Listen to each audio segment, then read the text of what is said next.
La dégradation des terres est un problème sérieux qui menace les pays et les communautés. Mais nous pouvons agir.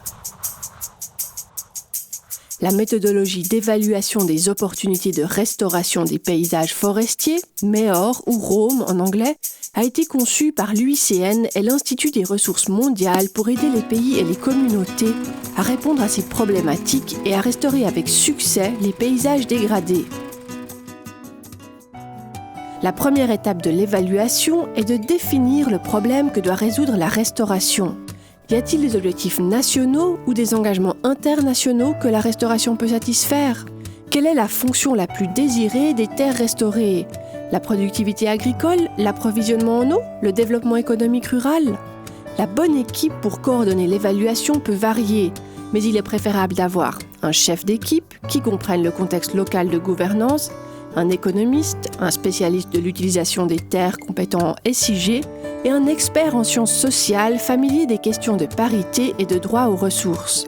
L'institution qui pilotera le processus de la MEOR peut être un ministère, une université ou une organisation à but non lucratif capable de s'appuyer sur les connaissances de décideurs gouvernementaux, de représentants des parties prenantes et d'agents techniques de divers secteurs. Il convient de s'assurer que les recommandations de l'évaluation sont crédibles et peuvent être transformées en actions sur le terrain. Une fois l'équipe formée, le premier objectif est de définir la portée et les résultats de l'évaluation. Est-ce suffisant si l'évaluation produit une carte des terres dégradées de la région ? Ou faut-il également réaliser d'autres analyses de la MEOR ? Par exemple, considérer les coûts et les avantages des options de restauration ou identifier les sources de financement pour la restauration ? Il est important de décider combien d'analyses l'évaluation inclura. Une fois établies les ambitions de l'évaluation, une zone géographique peut être choisie et cet échantillon stratifié en fonction des contraintes de temps et des ressources de l'équipe. L'équipe d'évaluation conduit ensuite toutes les parties prenantes vers l'identification d'activités de restauration localement appropriées pour chacune des zones géographiques. Une longue liste d'activités peut être rédigée qui se réduira au fur et à mesure que les différents groupes de parties prenantes ajoutent leurs connaissances et expériences. En général, la liste finale est composée de 5 à 15 bonnes options de restauration pour analyse dans un paysage spécifique. Avec ces options en main, l'équipe d'évaluation peut alors orienter les parties prenantes et les experts pour déterminer les critères qui seront utilisés pour identifier le potentiel de restauration dans les zones d'évaluation.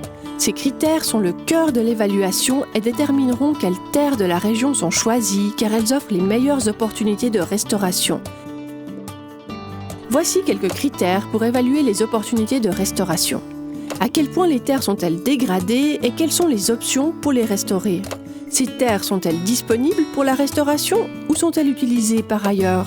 Quels sont les coûts et les avantages de la restauration de ces terres avec cette intervention spécifique ? La restauration de ces terres a-t-elle des conséquences juridiques ou politiques ? Les critères pour identifier le potentiel de restauration seront déterminés par les parties prenantes lors de cette phase de la MEOR.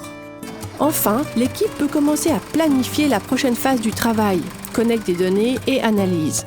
L'équipe posera les questions suivantes. Quelles données devons-nous recueillir pour répondre à nos questions ?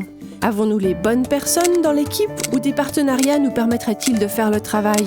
Une analyse MEOR requiert de bonnes données spatiales et économiques sur l'utilisation actuelle des terres et les prix locaux pour des biens comme les cultures ou le bois.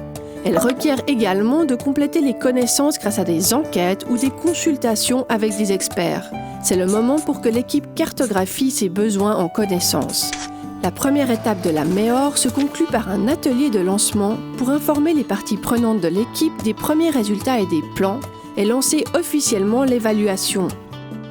Cet atelier, comme le reste de la MEOR, sera orienté vers les parties prenantes afin de garantir des résultats valides, sources d'influence et productifs.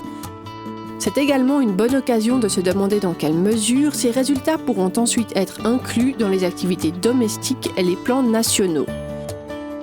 Une fois ce travail de planification et de préparation terminé, l'équipe d'évaluation est prête pour la deuxième étape, la collecte de données et l'analyse.